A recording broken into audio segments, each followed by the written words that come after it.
what Sephyrus means? It's funny. Sephyrus is a nickname that my ex-husband gave me in high school. Oh, He had that name for me. He said he was holding that name for years, and then when he finally met me, he knew it was for me. I mean, it's an amazing story. This me and him, like it's gonna be in a book someday. that is amazing. It means bringer of light. Wow. In what language, or did he just invent it to mean that? It's like a Greek word, but it was also a ship that, well, it was a lot of things. It was a ship around the time of Jesus. Wow. And it's also a place that Jesus stayed for a while. So it was also a town that Jesus spent some time in. Wow. And Not, how do you say it? not in Greece. Like he didn't go to, Jesus didn't go to Greece, but it was around where he was. How do you say it? How do you say it? Sephyrus. Sephyrus. Yeah. Yeah. Wow. See, I know it's funny because that's what I was saying to you even yesterday on the phone. Like, I'm like, I don't even know what like, it's funny. Like, what does your work look like? What's your business? I'm so excited to kind of get to know all this stuff. And it sounds like it's all sort of changing. Yeah, it's funny. Like, people, like, Cynthia looks to me and she's like, oh, you've got it all figured out and you know what you do and you do intuitive art and that's your thing. And it's like, no, I don't have anything figured out. I will never have anything figured out because I'm just like changing and living in the moment. And I used to have these amazing clients before I started online. I did a lot of stuff in person in Connecticut. And this woman invited me to her house to do like this, kind of just like to be there for all her guests to sit with for an hour at a time or half an hour at a time. And so I was like paid a lot of money just to like go to this woman's party and sit there and talk to people. And what? yeah, and Just be you? yeah, Like, just be me. And at the end of the day, she came up to me and she's like, I don't even know what you do, but yet she paid me to be there, and that's kind of like how I feel it goes. Like I'm just me. I'm just here. That's just what it's happening, and I don't know. I'm whatever people need me to be in that moment, that is so awesome. I love that so much. It's like, yeah, I'm just me. People pay me. They just pay me to be me. Yeah. That's the ultimate. I love it. I think that's what I want to be when I grow up. I just want to. I love it. I think you're amazing. I'm always so energized by you. Oh, it's cool. Great. Will you just send a check afterwards? That's fine.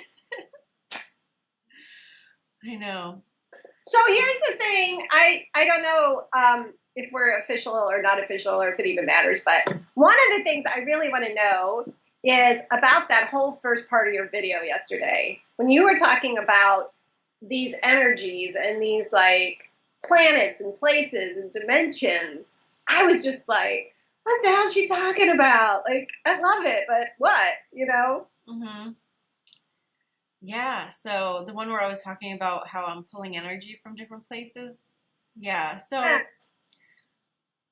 in a nutshell, if you believe in reincarnation, right, that idea that like we're a soul and then we kind of incarnate into a body, but there's like an in-between place. So we can live as a spirit on another, like say heaven, as people call it. We don't just come here. So we are a soul, we have a spirit body, but we can go to other planets too. And so on other planets and other dimensions and other star systems, there are beings and they're just like us. Like they have their own society, they have their own languages, their own problems and stuff they figured out. And I've been aware that I have existed on those other places for a long time. And then a couple of years ago, I realized I'm still there on a bunch of other planets. And wow. Yeah. And this body kind of is a receptacle, not just for my own higher self as like a person, but I'm also like many other beings at once. So if you've never thought about any of this before, it might be a little weird to think about that. I love it. I love it. Yeah, just go on. It's fascinating. Yeah. And so and I can isolate those energies and just bring through one, or I can talk to them as if I am talking to something else. Yeah. But for the most part, I don't think about it, and I just let whatever special blend is going to come out in that moment. And I think, and I haven't really thought about this before, so talking about it is cool. I think the reason that is the case for me in this lifetime is because I'm here to be like an evolutionary guide, right? But everybody's different. And like some people are more responsive to angels, like Cynthia channels a lot of angel stuff. Right. Some people are more Pleiadian. Some people are more Zeta. And those are just places that you can come from. And so my ability to channel more or less of any of those energies with certain people and certain conversations is an asset to my job. Right. So I think that's probably why I'm such a blended being. Yeah. Now, how did you learn about, first of all, how did you learn that these places exist? And then how do you know where you've been or where you still are?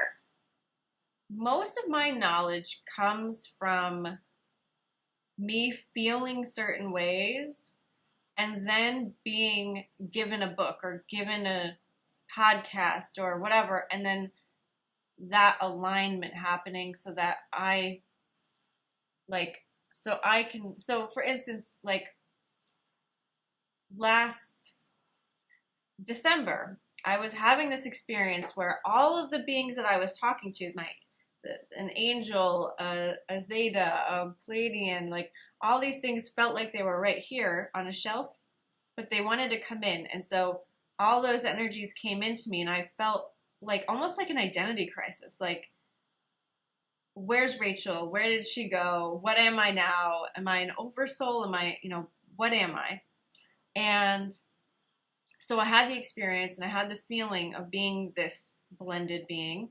And then I called my friend who I talk to once in a while, and she's like, oh, well, maybe you're just having a dissension of spirit. And I'm like, oh, okay, I've never heard of that before.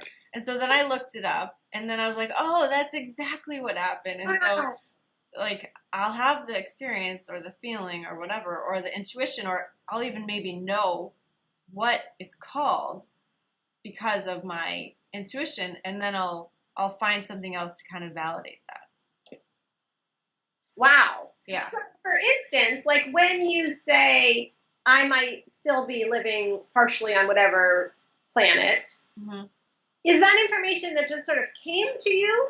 Or did you, like how did that happen? So those things happened, and a lot of times it's a lot of little clues for me, and then one thing that'll put it all together. Like, when I was, the craziest thing that ever happened to me, the weirdest thing, the thing that I didn't want to talk about forever, even though I'm made up of weird things. When I was 17, I was in my dad's living room, because I still live with my parents, writing a letter on the couch. It was 2 a.m. Everybody else was asleep. And aliens, the gray aliens, the ones like in the movies, 5 of them came into my living room.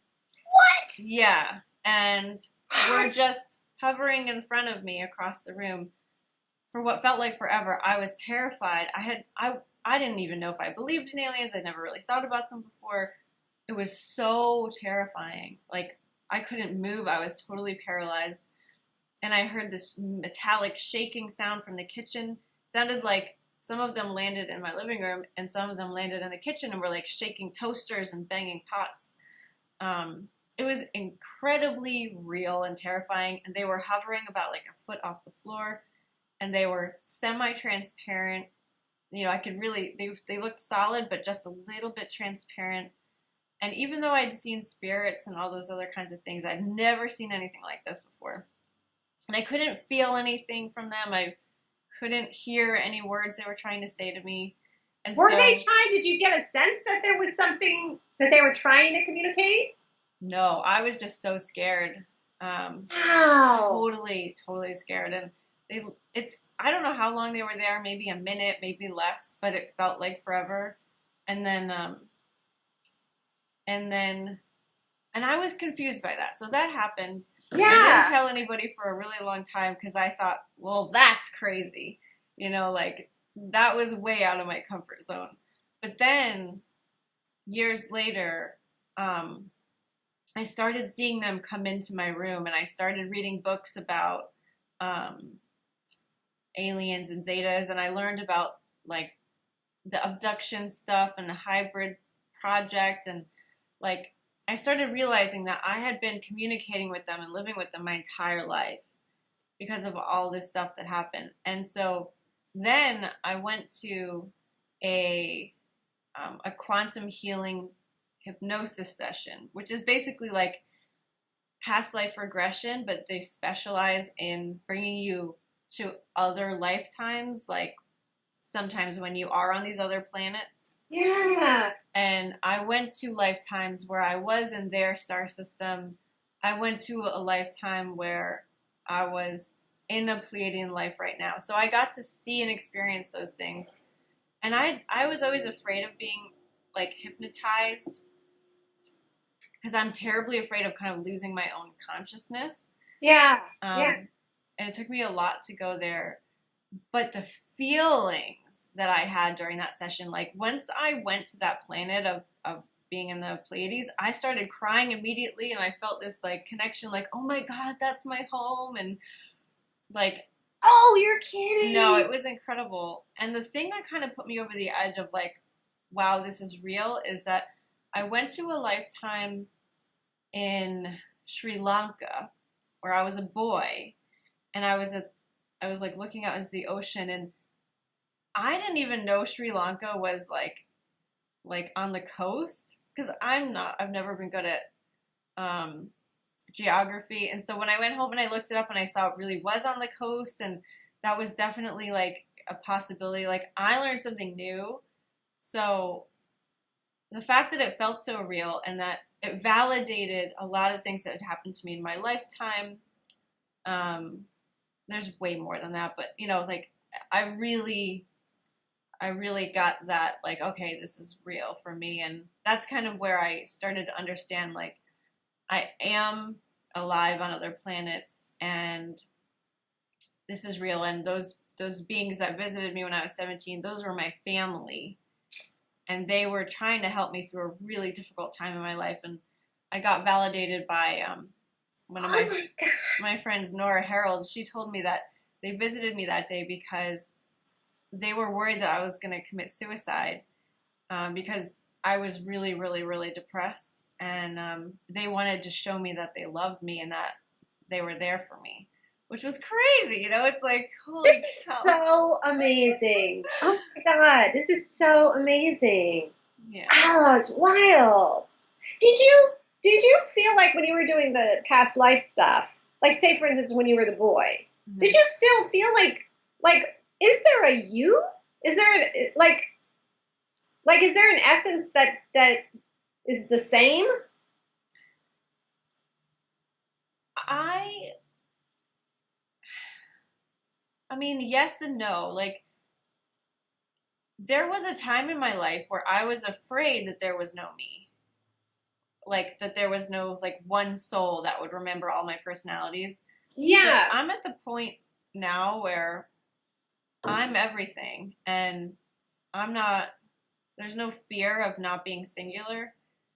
So I don't really believe that we have one essence. Mm-hmm. I think we can have that connection if we want it. We can separate from the whole and become whatever we want to be, whatever we were. We can, because I talk to spirits, people who've died, and they can talk to me as that personality if they want can, to. yeah. Yeah, but I don't think that that's necessarily our truth. you know? Well, yeah, because of course, who knows, but it's like my thought has always been like that there's right, there's some sort of spirit or consciousness or energy, but it just goes in a big pot afterward, and Yeah. and then some, whatever, it doesn't die, but that it's not me. But when I hear you talking about this, it sounds almost as if there's some bit of the consciousness that's conscious of who it's been. Well, yes, but the whole is that consciousness. The pot has all that info, That's right. That's right. Of course it does. Wow.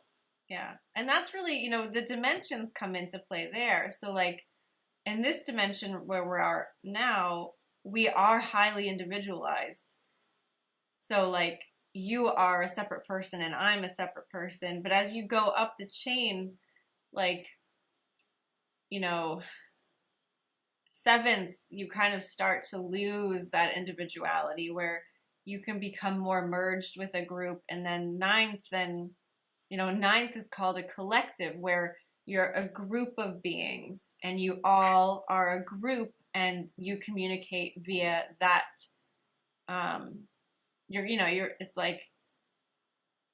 It's like a whole office of people like saying one message, right? But the office is more intertwined than that. And as you go up to the 12th, like I'm pulling a lot from a 12th dimensional collective right now as Rachel, and that is like a totally amazing, blissful experience of very, like, there's no individuality, like that doesn't exist, like that concept there. So it's cool playing around in those dimensions because they're all different. The rules are all different of individuality and of physicality and all that stuff. Who figured all this out? How did you know what I mean? Like, how did this get, how do you know all this? Well, channelers, like people who have the psychic connection, either consciously like me or people who go into a trance and channel, like that was really big for getting information. And I think what sticks around is what gets validated by a group, right? So like, sure, there's lots of shitty channelers and shitty psychics, but like that stuff tends to fall away. And what really takes hold is what everyone resonates with, because we all have that inner truth meter inside. And so if somebody's channeling something and a bunch of people are like lit up by it, then I think that's what tends to stick around and becomes our information source, Yeah. And do you think that there's, like, when you talk about evolution, at first yesterday when you were talking about it, I was kind of thinking of us humans, right? Mm-hmm. But then it's like the more that I've been thinking about it, so it's like, is this whole everything evolving? Like when you're talking about other planets and other, kinds of beings, is it all evolving together? Yes and no. Like on Earth right now, we're playing out a specific evolution. So like we're playing out the idea that there was a group of people who lost their connection to their energy, like their higher self and their intuition. And then those people are fully becoming like Christed. So they're getting all of their intuitive superpowers back and even transforming into a whole new dimension where there's different rules. So we'll be able to change our appearance like that, and we'll be able to not eat or not have sex to procreate. Like our idea of physicality is going to be changing. So that is our current play of evolution. And on other planets, they're doing different things. So everyone right now is kind of picking their own adventure. But as a whole, like the big whole universal picture, right, everything's always expanding. Just like the universe is always expanding, our consciousness is always expanding, so it's always evolving. Wow. It's so fun. I know, it's so fun. It's so fun. And, it makes me think that it's like, I mean, I've spent so much of my life living in just this tiny little box, right, of like what I think is true, humankind, right? Like that's sort of all that I know. Yeah. But it's so interesting, that to think that there's so much more. And I guess that's the thing that I was thinking about after I heard your video yesterday and we had that little exchange. I was wondering, so it's like, if you went back like even 1,000 years ago, humans, it was even a smaller little box, right, of what we thought was true. So I guess that speaks to what you're saying. Like it's just this expanding consciousness. Yeah. And that there are some people, I mean, again, like how many people do you think are like you who have this broad of a... Not a lot. Like, are we talking 5%? Are we talking 1%? Are we talking 0.00? Yeah. Really? Yeah, there's maybe hundreds. That's it? Yeah. Do you know them? Some of them?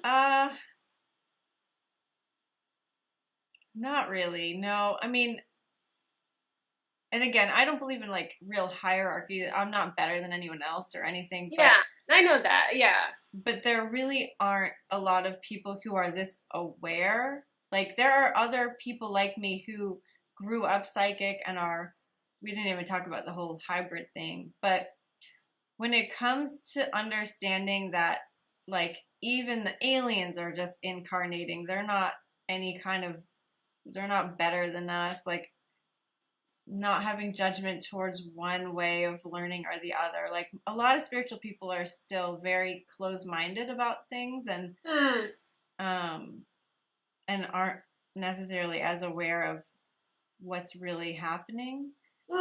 So yeah, there's not a lot of people. It's interesting. Well, yeah, and I think I said this actually, or I may have said on the first one, not the second, I don't remember yesterday, but that it's like, it's not that I think that there's a hierarchy, but I do believe that like you have a lot of experiences that I haven't had. And, if we use that metaphor of going up the mountain, it's just that you've been to the top and have seen, like, right, the perspective.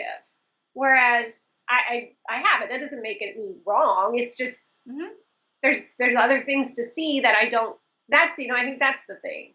That there's things to see that I don't even know exist because I've never seen them. Yeah. That's what it is. Yep.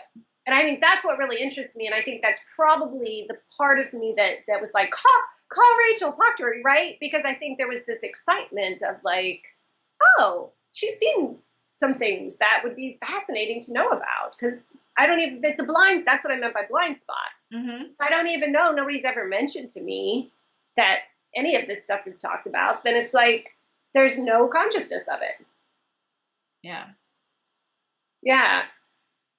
So, do you think that that's so your role here? If there's a role, but I mean, do you think that is it partly to let people know all this exists, or is that not even really important? Is it more important just to be with people, however you can?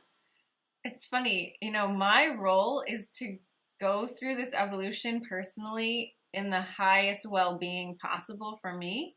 So like that's number one. Number one is like I'm not here for anyone else really. I'm here to like live this life as a human and to live this life in the way that makes me most excited because that provides an example for others.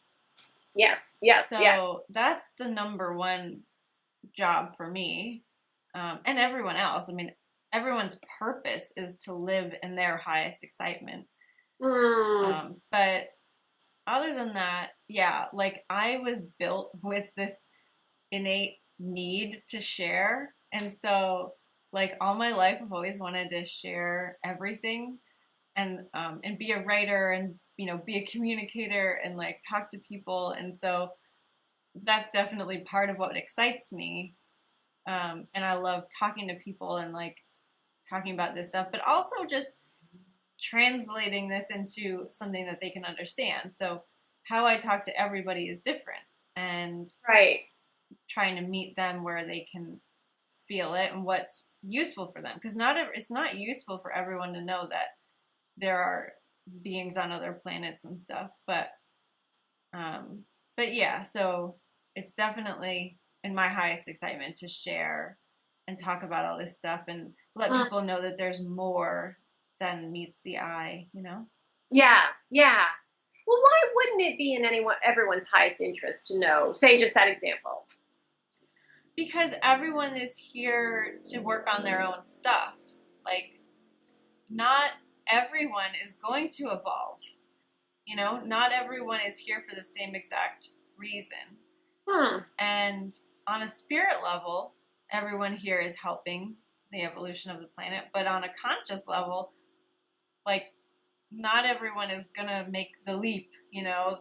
They're not all going to become more intuitive.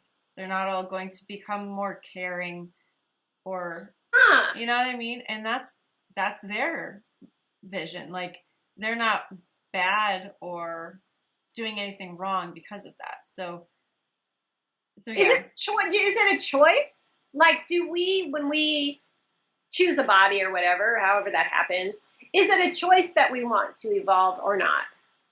Or is it just happenstance? It's a choice of what we want to participate in, for sure. Yeah. And the reason why there are quote unquote bad people on the planet right now is because you've heard of fractals? Okay. Well, basically all of our inner consciousness and dialogue is going to be reflected in the outer world. So as long as there are humans with an inner struggle, inner war, inner criticism, inner bad talk, there will be bad people on the planet reflecting that. So there has to be that balance because the inner creates the outer. Wow. And that's what's beautiful about it, right? Like, that's why judgment doesn't help, because the judgment further makes a need for those things to be shown. That is so interesting. Yeah, and I'm thinking of that old bumper sticker, inner peace, world peace, right? I mean, that's what it is. Yeah. Wow. Because it is interesting. So recently my own teacher was, she often goes off on these like excited, like, talks about like, we're so lucky that we even understand that we want to be conscious. Like, do you get that? That not everybody has that, idea that they want to be unconditional love, or they want to, not everybody has that. It's got me thinking like, well, why? Like, what is that? That sparks some people that way. So, but it may just be too, like, I mean, part of it sounds like from what you're saying that it's all part of the evolution. Yep. So do you think, like, my son, when he was a baby, one of my good friends gave him this book that was about, kind of about this metaphysical stuff. It was like for a kid, and it was sort of saying like, that people choose roles. Like somebody might choose a role to, betray him, and but that was to teach him love. Something like that. But do you think that people play roles? Oh, yeah. Oh, you do? Oh, absolutely. Yeah, I mean, we all sign up to be this, part in a play, and we definitely make agreements with other people before we come. Like, my ex-husband made an agreement with me to be shitty and and like, put me through all that stuff. And the cool thing is that if you have this capacity to be multidimensional with people, like me and him talk a lot on a higher level. You do? Yes, and we have a very rich life there. And so even though in this world I have a boundary with him where it's not okay for him to treat me certain ways anymore, and I don't talk to him anymore, on a higher level, we absolutely do communicate and love each other and have this amazing relationship. So yeah, roles are definitely real.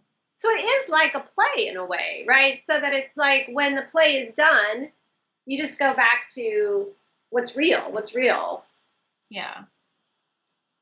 So, and even that's a play too, because then you're still playing a character of that connection. oh my God. Yeah. Oh, it's so wild. Mm-hmm. When did you get other people? I think you just put that video out yesterday, didn't you? That I saw? I think so. So, did a lot of other people have the same thing? Like, are people like dying to understand what you're talking about? I don't know. I think some people are. I mean, I got a lot more comments about how people felt settled now. Like, I think hearing this expanded stuff helps people feel more at ease, because it's like, I think under the surface, a lot of people are feeling like there is more and there has to be more, and they are ready for more, but yet they don't know how to articulate that, and they don't know what the more is. And so when they hear me talking about it, I think it like calms them a little bit. But I haven't necessarily gotten a lot of specific questions, you know? Interesting. Yeah. Yeah. I do wonder, if it's again about like when you were talking about what you like about poems, when you like, I wonder if it's something like that. We don't have to, we don't have to understand it literally or with the way that our minds usually like to understand things. Yes. Yeah. And I think right now, especially as I'm feeling into people, and why I'm making so many videos, other than the fact that I'm excited to make a lot of videos right now, is that a lot of people are really stuck in their minds right now. The mind is like, we're retiring a lot of what the mind does at this moment, and that is sending it on overdrive because it's trying to hang on, it's trying to overcompensate, and I think a lot of people are in that space right now. And so what I'm trying to do is give them a lot of information so that they can start to get down into their feeling body. Yeah. And because a lot of what I say does go over people's heads, which I totally get and is totally fine. But like, that's the place I think that is trying to happen. And I'm not doing this consciously, I just talk. So that's interesting too. So you're not, it's just sort of like you're just turning on the video and talking about what you want to talk about. Yeah. Yeah. I've always done it like that. Yeah. Unless like someone asks me a specific question, and then I can just talk again. But, right. Yeah. Yeah. Interesting. I mean, that is the funny thing too, like that, what you're saying. And of course my practice is totally different. And yet like it's all dedicated to, living in the body, living in the present, living in rather than, and like you said, I know particularly people in my Sangha, they're conscious of it. So they're really conscious of it, like of all of just that crazy mind, and the things it says and all the lies and just it's crazy. But it's, yeah, so it's interesting seeing, that's what I was thinking too yesterday, just the different alignments of things. Mm-hmm. And I guess that's for me too, how, like, why things seem true. When I'm hearing them from wildly different kinds of people, but it's like similar, to me that always feels like there's something true going on. Yeah. Yeah. Yeah, I love, there's a movie I made about channeling. I don't remember what it's called. It might just be called something channel or something like that. It's on Netflix. And it's cool because all of these different channels were interviewed separately, and yet they all say like the same thing. And you can like cut together all the messages and they're like the same. It's really cool. I mean, that's what I'm talking about, how like I'll have experiences or thoughts or ideas, and then I'll see it reflected around me. Yes. From different people, and that really helps me to feel like, okay, this is real, So is that how, like, so, because one of the things I feel like, and I find this fascinating, like, I've not ever heard anyone say that, is it Zeta? What's that planet? Yeah, Zeta with a Z. never heard anyone say that they knew they had been there. Mm-hmm. And it feels to me like, well, lots of people must have been there. Is that not true? No, it's true. Yeah, a lot of people on the planet right now have a lot of Zeta energy, and um, or have at least interacted with them. Like a lot of people have interacted with them. They're not aware of it because it normally happens at night when they're sleeping. But they're a big part of our evolution right now, and they are us in the future in a different dimension. So not only are they around for a lot of us, but we're actually related to them. They're a future version of human. Wow. Yeah. So, like, how would I know? Like, how would I ever know? Like, am I the sort of person who's interacted with them, or have I been there, or how would I know that? Well, curiosity is a sign that you've at least interacted with them in some way. Also, if you see a picture of them and you have any kind of like visceral response, that's normally a sign because your body's resonating with it. Ah. Yeah. So I would just search Zeta on Google. Yeah, you could do that. Yeah. I mean, it's interesting. Huh. Or ask somebody who's psychic. Let's see. Do you want me to look? Yes, can you? Yeah. Oh my God, please. Is that easy? Yeah. All right. So you definitely, let's see. In this, well, the first thing that I got was that you have a lifetime with them, and you're in their society, but you're one of the smaller ones. Like, it's funny. They're just like there are ogres who are big and gnomes who are small. Like in the whole like mythology of human nature, there are really small Zetas and there are really big ones and all sorts of things. So you've been one of the small ones, and you're helping them to understand what family is, which is kind of cool because their story is that they shut off their emotional systems a long time ago. And they have been reproducing via cloning. So they didn't even do like any kind of physical reproduction. So if you can imagine that, of a society with no feelings, no emotion, no physical touch, really. Yeah. They're pretty sterile people. And in the 80s or so of our time, they started reconnecting with their emotional systems because of all the work they were doing with humans. And so right now, even, you are there. Wow. Helping them understand what family means. How am I doing that? Just like you would teach ESL, right? Like English is like you're teaching them what it's like to touch, and what it's like to relate as a family. Because I have a lifetime there in a different society where, and it's not even right now. It was, well, everything's right now, but anyway, that's a whole different conversation.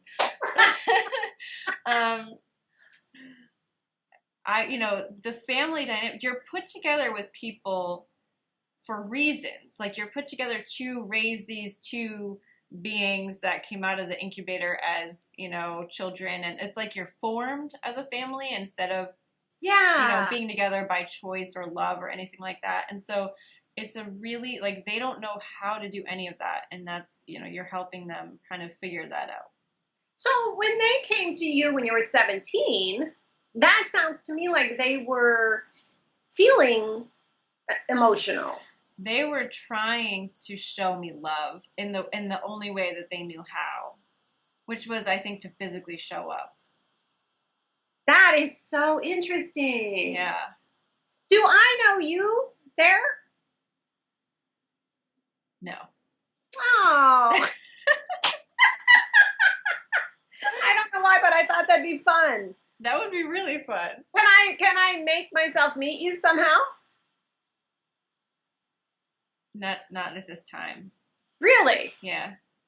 Because you are in a different society than I am.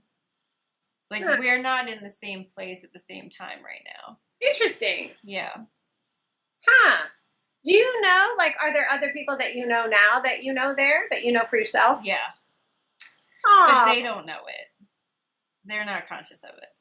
really? Yeah, it's kind of weird. Like, even my uncle, who has always been more like a brother to me because we're pretty close in age, um, we were on ships together as a kid. Like, we're very connected there. I actually look more like him than I look like my parents, because we have this connection through that energy. Yeah.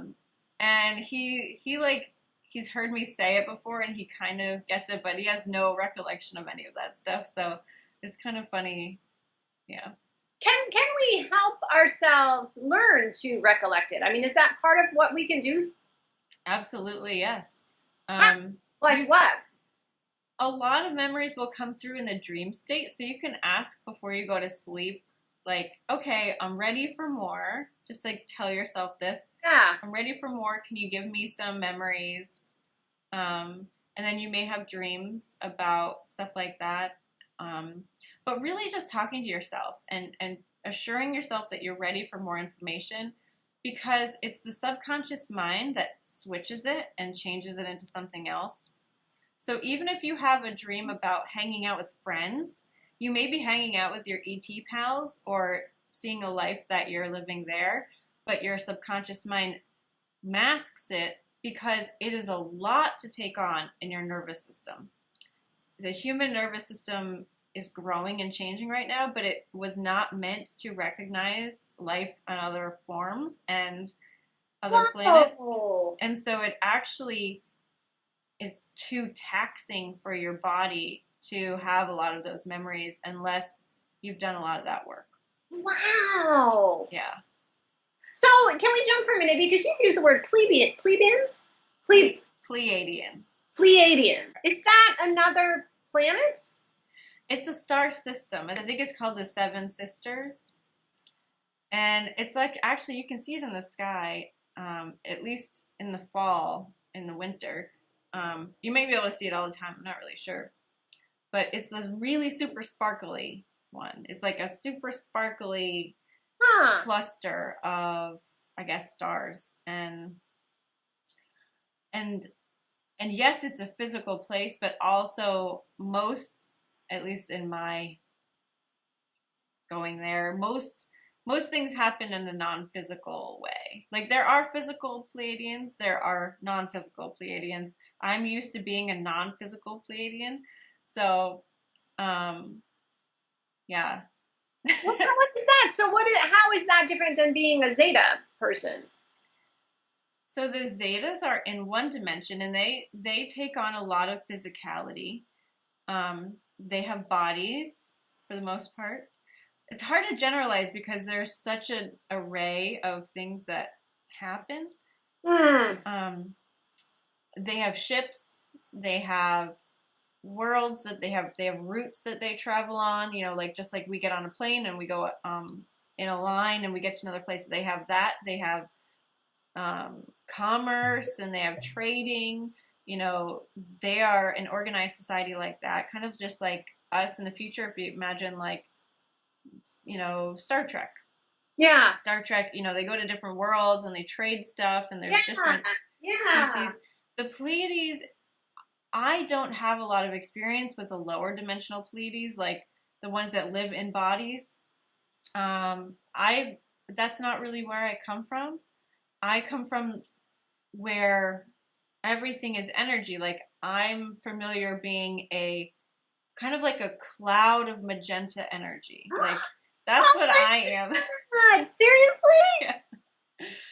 That's what I am there. And everyone's a different color cloud, and we're just moving around, and we communicate telepathically, and no way. Yeah, that's what I'm comfortable being. So is it okay? I'm sorry. I just realized it's okay that I'm just firing all this. Yeah, oh my god, I love this. This is amazing. This is so fun for me. So good, because I just love it. I just feel like it's so much fun. Like, just to You know, and I love that you know all, like that you know it. You know, that it's like, I'm fascinated with that. Like, so all these other colorful clouds of energy, some of them must be us too. Is it the same way? But we don't know it? You mean like are there a lot of people who are humans right now also there? Yeah. I think so. I mean, there's definitely some. I don't know how many. Um, I'll give you another example of a Pleiadian that I do know there. Like so I don't know what maybe the ninth dimension, 10th dimension is where that is. I think ninth or so, like where I'm that magenta cloud. But in the 12th dimension, still Pleiadian energy, I am a galaxy, a whole galaxy with one of my friends here. One of my What? yes, and that that connection is unbelievable. Like I met this person without, this person was my boss. And I was just like, whoa, with his energy. He would walk by me and I'd be like, oh my God, like, who are you? And so I did a lot of digging and found out that he was a poet. And then we started kind of writing back and forth and became friends. But just the energy that I felt from him, I was like, what is going on? And so I actually did an intuitive art drawing about him. This was a long, long, long time ago, like 10 years ago. And the intuitive art drawing told me that we're the same thing and that we're a galaxy. And I was like, what? I didn't know that was a thing. I didn't know anything about it. I didn't know, at that point, I didn't know anything about Pleiadians or dimensions. And so just this year, I learned that 12th dimensional Pleiadians, or the 12th dimension is about being a galaxy. I didn't know, like I But you did know. I love that. I knew it because of my own connection, and then it was validated. But it took 10 years to be validated, so That's so beautiful. and he knows all this. Like I told he him, does. yeah. Does he feel it? He does. He does to a degree. I don't think he felt it all the time, but he did let me know that like there was at least one instance where we were face to face, and he just felt this huge energy, and for days he said he was like, "What the fuck is that?" Like he didn't know what it was. He said it was very intense and very unique, but we didn't spend a lot of time, any time alone together, so it might have been distracting. But we've written like hundreds of poems, feeding off each other's energy. So that's how it was mostly expressed in this lifetime, as creative back and forth. Wow. Yeah. Okay, so we're talking about just these two possibilities, right now, like the Pleiadian and the Zeta. Right. Are there countless? Yeah. There are? There are. And a lot of people What? are pulling from Arcturan energy, which I'm not very familiar with, and Lyrans, and then there's like different collectives, like the Yeshua collective, which is like Jesus's energy, and angelics. There's like it goes on and on and on. So, like Cynthia, would she be an angelic because she's so connected to angels, or is that not necessarily? Probably, yeah. It's like who you resonate with is normally where you're pulling a lot of energy from. And when you say pulling energy from, does that mean we're also living there, and so? Not necessarily, but sometimes, yes. I have a book called Soul Mastery. And that book is a great resource if you want to look any of this up, because it has what most people are pulling from and where they come, I think she calls it like your place of origin, even though that's not really correct, because that's a play, you know what I mean? Like, yeah. We all have the same origin. Wow, that sounds fun. Yeah. You're also quite a bit fairy as well. Quite a bit what? Fairy. Fairy? Mm-hmm. So what does that mean? The fairies are very strong and very playful. And they're all about more joy and more love and more expression. But they're also like, they're really strong, really strong people, fairies. And where do they live? They live, right now, a lot of them live in the 6th dimension. And so they don't need bodies, although they can have bodies if they want to play in bodies. They live everywhere, though, like geographically. Like they live kind of in a level over our planet, and so you can interact with them anywhere. Have you ever? Mm-hmm.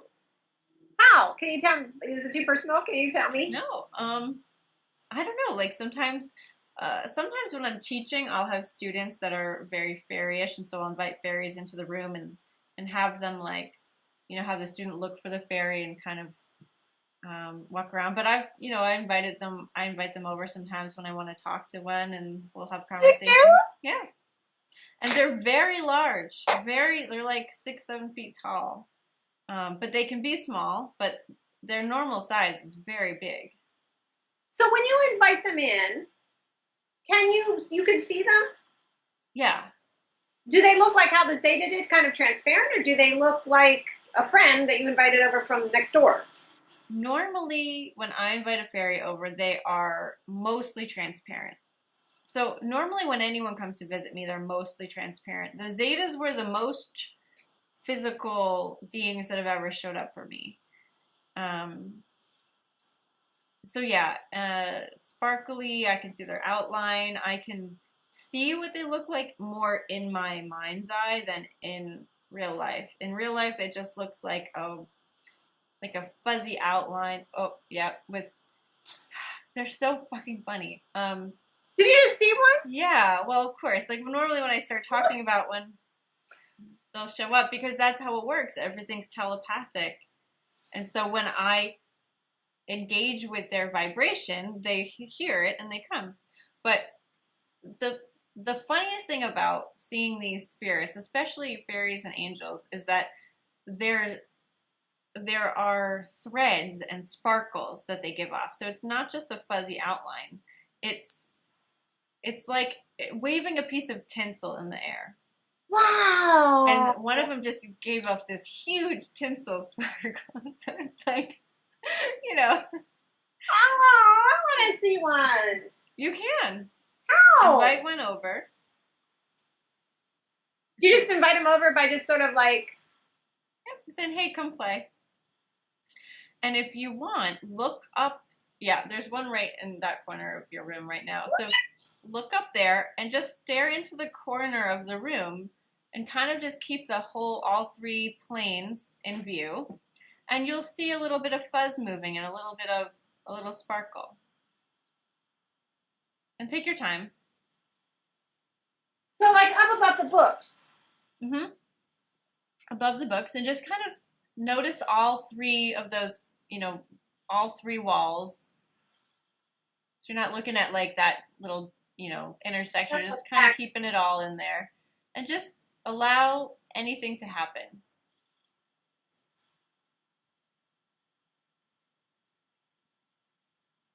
It might look like just a tiny bit of like little fuzz moving around. I saw a little bit of fuzz. Yeah, that's energy. Wow, I did see a little bit of fuzz. Yep. It's hard to get the mind out of the way, right? Like, I feel like my mind wants to conjure something up to, like, prove itself. Mm-hmm. I want to see what's really there. You know what I mean? Like, yep. Yep, and that's why it's just, you kind of try to forget what you're doing, Just kind of, you're okay staring at the wall and nothing needs to happen. Yeah. Yeah, I do see a little, like, fuzzy something. Mm-hmm. You think that's it? Well, the fuzz is energy. And that's basically what the outlines look like that I see. So now just do it for, whenever you can, and especially in the dark, because the dark makes the contrast bigger. Because it's light. What we're seeing is light, and so it's harder to see in the daytime if you're not used to it. And can you actually interact with them then? Oh, yeah. You do? Like what? Do you talk to them? Mm-hmm. Yeah, I talk to them. I can feel them, like, especially angels are so good at giving unconditional love. Like, you'll just melt. Like if one of them kind of comes around you, like you can hug them, you can, you know, oh Really? yeah, it's so Oh my good. God, you must have so much fun. No wonder you're always so happy. Yeah, I yeah, mean, it's you have like incredible. all of these like other light sources in your life.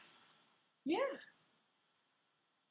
So, tell me if this is not okay to ask, but what I'm curious about is like, so if I wanted to move into this a deeper evolution, or I don't even know the expression for it, but I just want to evolve. Mhm. What's the next step? Well, I think the biggest step you can take is to start appreciating yourself Mm. and cultivate more self-love and acceptance. Because the judgment you're talking about from the mind is the biggest hindrance to playing in this realm because it is so subtle. Subtle, subtle, subtle. Like you saw the fuzz. You've probably, every single day of your life you've seen the fuzz, but you haven't recognized it because the mind is like, oh, that's just my eyes playing a trick on me. Yes. So getting out of a place of judgment is really helpful if you want to learn how to do all this because you say a fairy did show up and you did see something, the next day your mind would be like, oh, that wasn't real. Yep. So starting to love yourself and trust yourself is number one. But then secondly, just having the curiosity to want to do any of this stuff, that will bring it to you. And then you can start there because some people are better at seeing, some people are better at hearing, some people smell, some people feel. And so getting to know your own easiest path to, the psychic senses will allow you to kind of gain entry, and then everything else will open up over time. Oh, that's really helpful. And that's helpful to hear that different people experience it differently. Mm-hmm. Because maybe I'm looking for a visual when it's more of a sense of something. Yeah.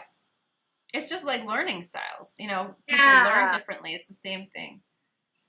And do you think, like, in your interactions with all of these different kinds of beings and forms and light, do you look to them to assist you, or do you more just visit? Like, Oh do you no, ask questions? yeah, like they're kind of like best friends, like none of them is gonna replace my own innate connection with my higher self and wisdom, like, but I definitely ask different beings for different things because I know like that's kind of their realm. Like the fairies are amazing at boundaries and playing more. Like I was always a very serious person, and it's only been like in the last, I don't know. I mean, I've always been silly too, but I've always had this like seriousness, responsibility, and this burden. And the fairies are great at helping me grow and evolve into a playing, more like sensual being.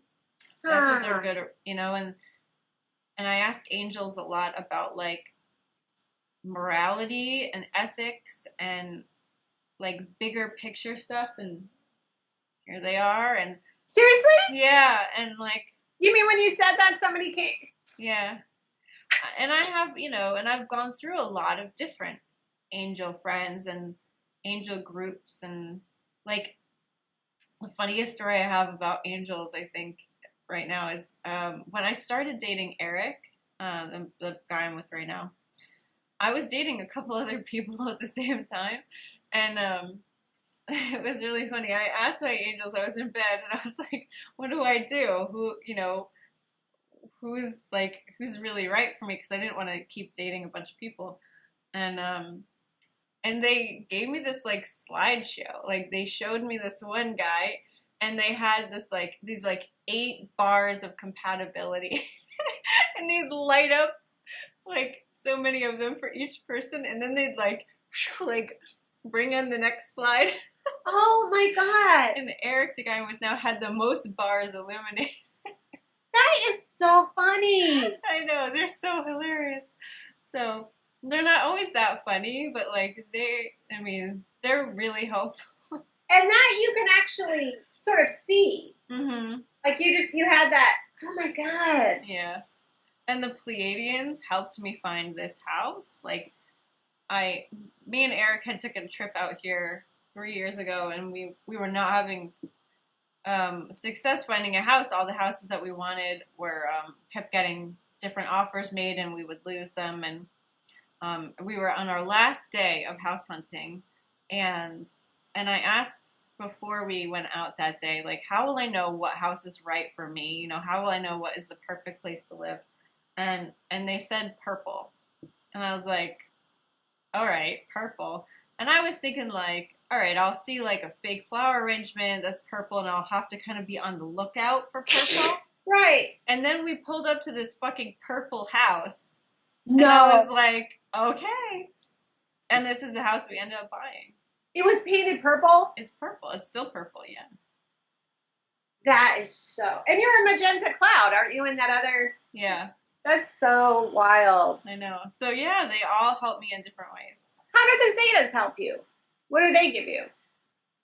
They give me a lot of my personality. A lot of people call me matter of fact.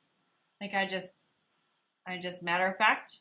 I'm very good at being kind of detached and neutral.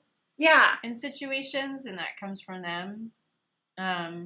They're very communal, even though they aren't necessarily touchy-feely emotional, and I like being around people a lot in a communal way, but not in a attached way. Yeah, so I get a lot of myself from them. And is that primarily, or are there a lot of other energies you're drawing from that you're just not talking about? Like, are there other primary ones for you? No, mostly Pleiadian, Zeta, angelic, some fairy. I mean, yeah, I'd say that's what mostly it is. Now, might it be the case that you'll still go to a lot of other places? I mean, that energetically, like maybe... Even after we talk, you might think, "Oh, I want to go live there." Can you do that? I probably could. I visit other energies. You do? Like, yeah. There's that matter of fact. Well, yeah, of course. Like, so I'm not necessarily of the Dolphin Collective, but I love experiencing their energy because they're so beautiful and fluid and joyful and happy, and so I'll hang out with them sometimes, and I'll go on vacation to other places. Like I'll go experience other worlds. There are actually worlds that angels go to just for vacation. What? And there are beings on this planet that are here just for vacation. It's a whole big thing. It's very much Star Trek. It's very much like going to Risa and like, you know, getting your groove on. And not I never that thought I Star do Trek, that, but I kind of know what it's about. But I feel like missing all. Yeah, that's interesting. Wow. If you were to come here for vacation, what do you think people like? Say an angel comes here for vacation. Is it just to be the sensuality of Earth, the beauty? I don't think any other being would call Earth sensual. It's so funny.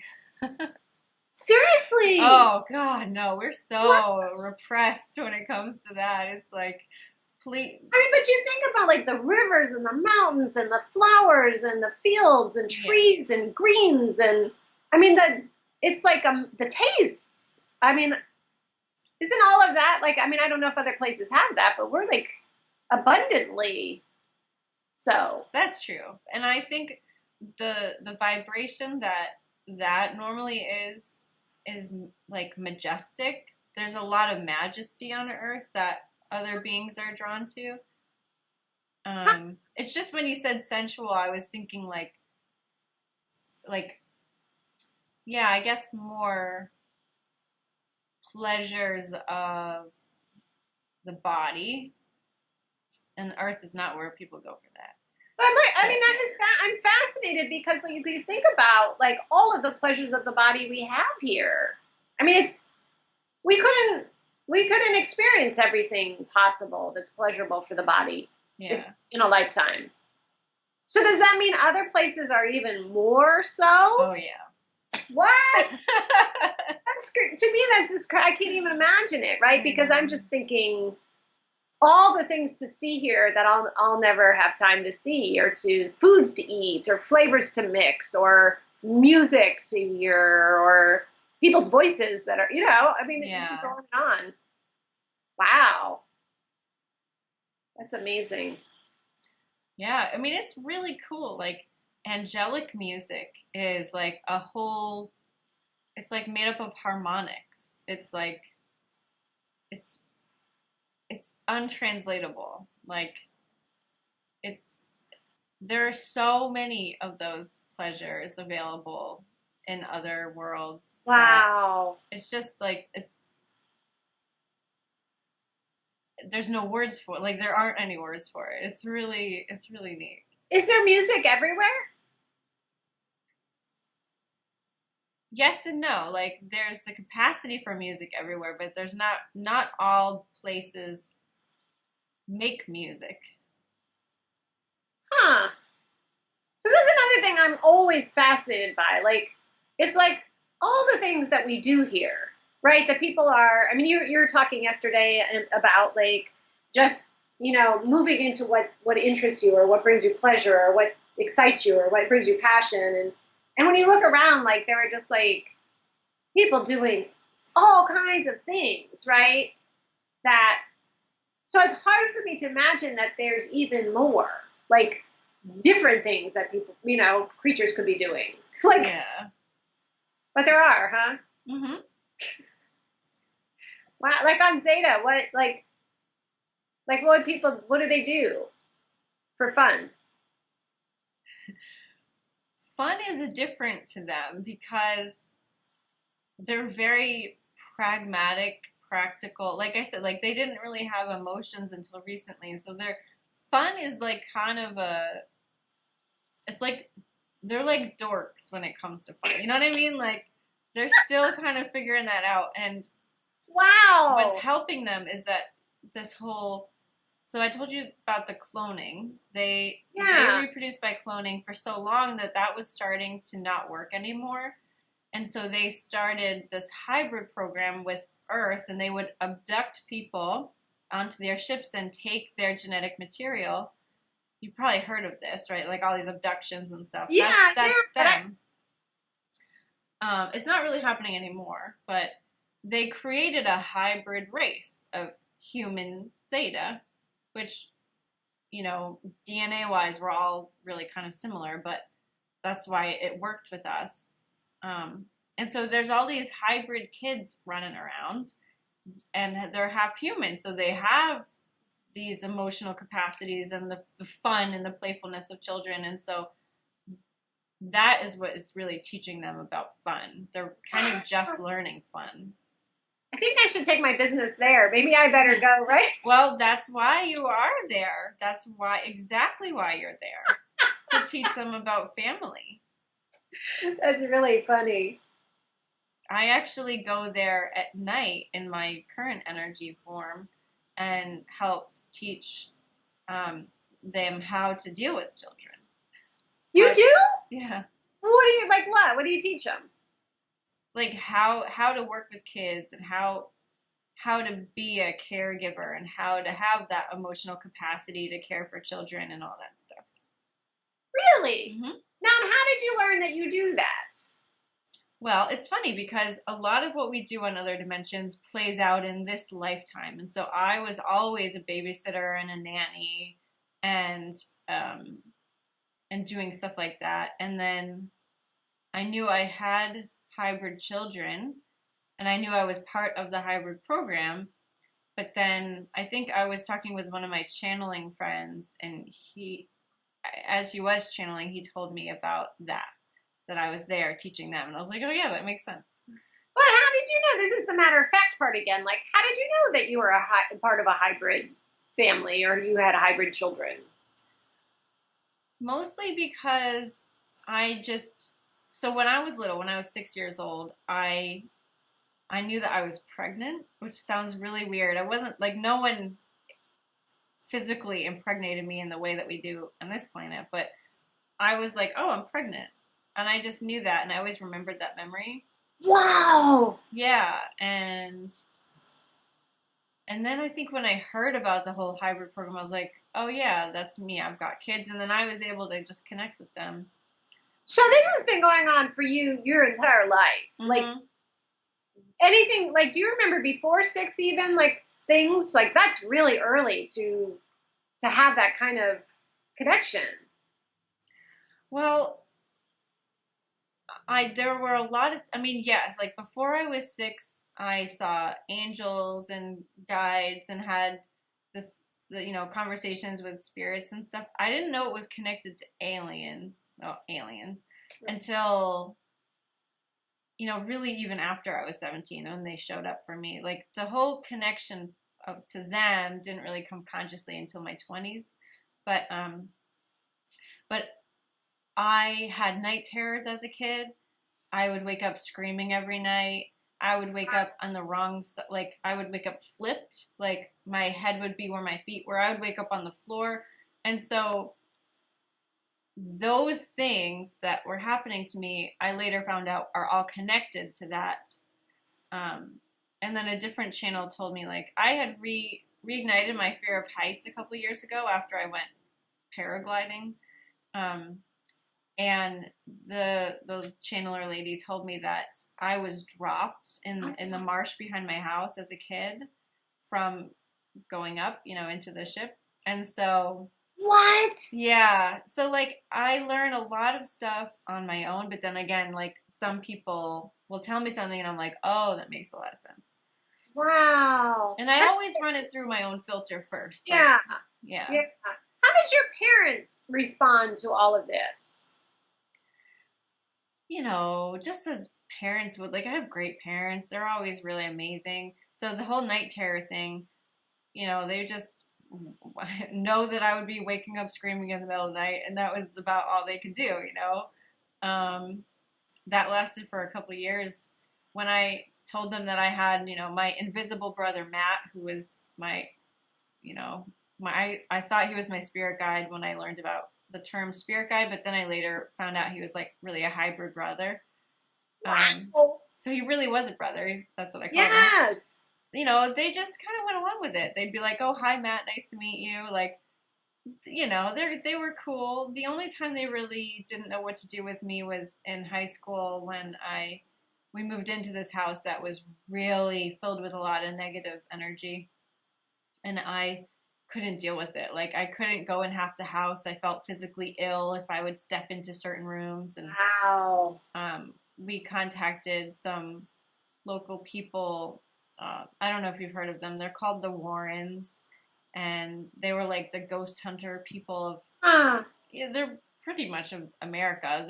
They worked on a lot of big cases that became movies later, and so they got them involved, and they kind of proved to my parents that I was really psychic because they like tested me, and they went through the house, and she validated all the things I was feeling. So she kind of made my parents understand that I wasn't crazy because I think they were having some doubts at that point. But I think they just tried to trust me and believe me, and they were really pretty good about it. I love that. I'm so glad you had that because it could have been a very different experience. Oh yeah. It's not true. You are, you're crazy or, whatever. Mm-hmm. But it sounds like, so they kind of really loved you and supported you, but do they talk to you about all this? Is this part of their experience too? My dad is pretty Catholic, and it took him a really long time to understand what was happening to me. And so in the beginning, and my teenage years, and so I'd have to like use the word God instead of any other alternative for him to be able to even connect with what I was saying. So we talk about it now, like it's not a big deal because he's seen things in his own life that have kind of validated him. Huh. My mom can talk to trees and stuff, and is very intuitive. She doesn't really use it like I do. You know, like it's not like for me, like it's inseparable, like it's just me. For her, she has to kind of think about it in order to do it. So we all talk about it. Yeah, because it's just who I am. Like it's like, you Wow. know, being from a different country or something, like that's just my culture. Like But that's what I was wondering. It's kind of not just your culture alone, but there is a way. Like I could not imagine you having this conversation with my mom, right? It's just uh-huh. like it's just not anywhere in her realm. Um, so I mean that is interesting to me too. That you Hmm. have parents who kind of they get it. Yeah. Yeah, and especially the last year or so, my mom has wanted to know more about her ET connections and her memories, and so she's been reading a lot of stuff about that. So like she's been consciously trying to make this a bigger part of her life. Um, and it's cool because she had memories from being a kid and looking up at the stars and being like, "Oh, I'm from there." Um, Wow. and and she was saying how like we communicated a lot before I was born, Oh, really? like through dreams and stuff. And I named myself. I went into a dream once and I said, hello, I'm Rachel." So she's, yeah, off and on in her life she's had these kinds of Wow. experiences too. So how is this like, when I first met you, right, I would have said too, like, oh, Rachel does intuitive art, right? That's so how are these two connected? And are you still gonna do the intuitive art? Is that piece of this? Well, intuitive art is a way for people to have a conversation with their higher self. So it's like for people who it's a stepping stone, right? Like it's a total stepping stone. They get to channel their own higher dimensional energy so that it gets in their bodies, which is good. And they get the conscious information and context from their intuition, which is good. So I think I'll always do intuitive art until it's no longer relevant, because there will be a point where nobody needs an Ah, outside aid. But even I don't need an outside aid to talk to my higher self, and I still use it. So I yeah. think it'll always be a part of me. It's just that people are more ready for me now than ever before, Uh, and a big part of my life plan, I guess, is to expose myself more and more. wow. And in fact, it's kind of funny. There are beings in place to make sure I don't do that too soon. And it's What? yeah, it's so cool. Like What? What do you mean they're in place? so, I've always had this desire to share. And I started writing a book, I don't know, 6 years ago or so, maybe 6 years ago, about my ex-husband and me and our connection and all the cool stuff, crazy stuff that happened to me as a teenager, like in that haunted house and all that stuff, and Ah, about the aliens. And I mean, it's like over 200 pages now, and I've had it done for years and years. what? And I just couldn't finish it. I knew it wasn't done yet. And I was talking to Nora, and she was like, "Yeah, there are beings in place to make sure that that's not going out too soon." And beside the fact that I knew it wasn't done yet, um, and so it's all collaborative. You know what I mean? That's why I'm saying like I'm not just Yeah. a person. Like I'm collective energy, making Yes. sure that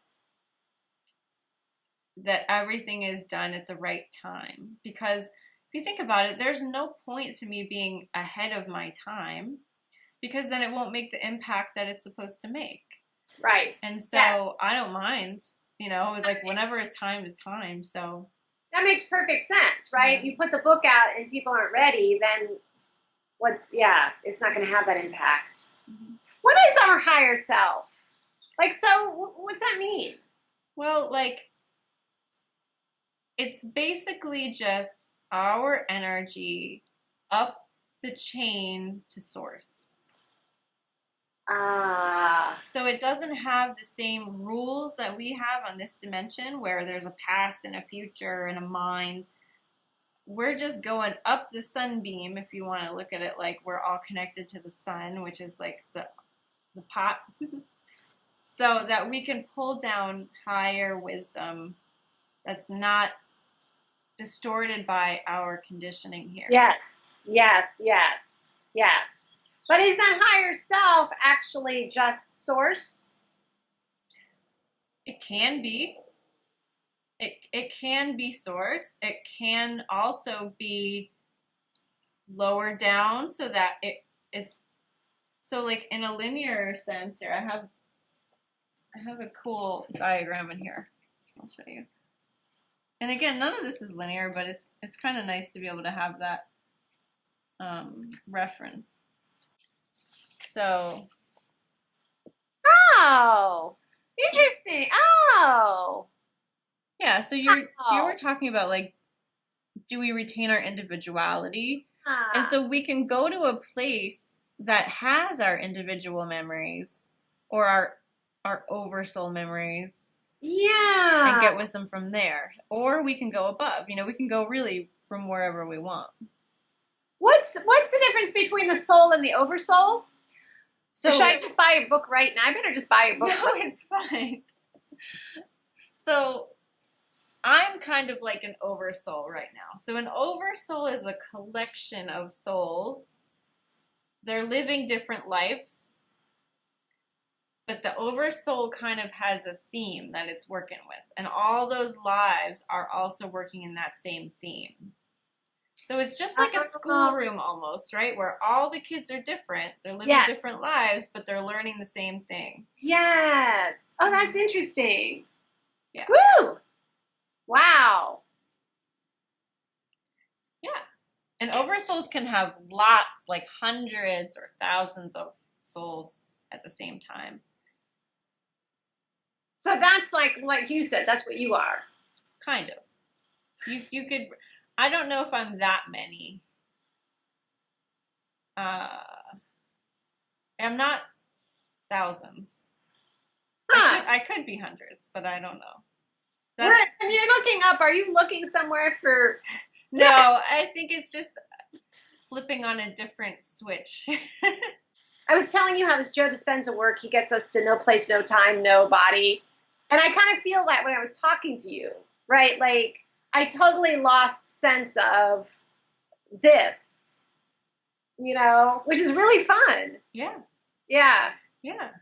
Yeah, I love Joe Dispenza is definitely one of those people who's really helping people connect with this energy. Oh, so you know him. Yeah. Yeah. It was interesting because I feel like over the last year, not just myself, but actually some of my closest friends have really been drawn to him.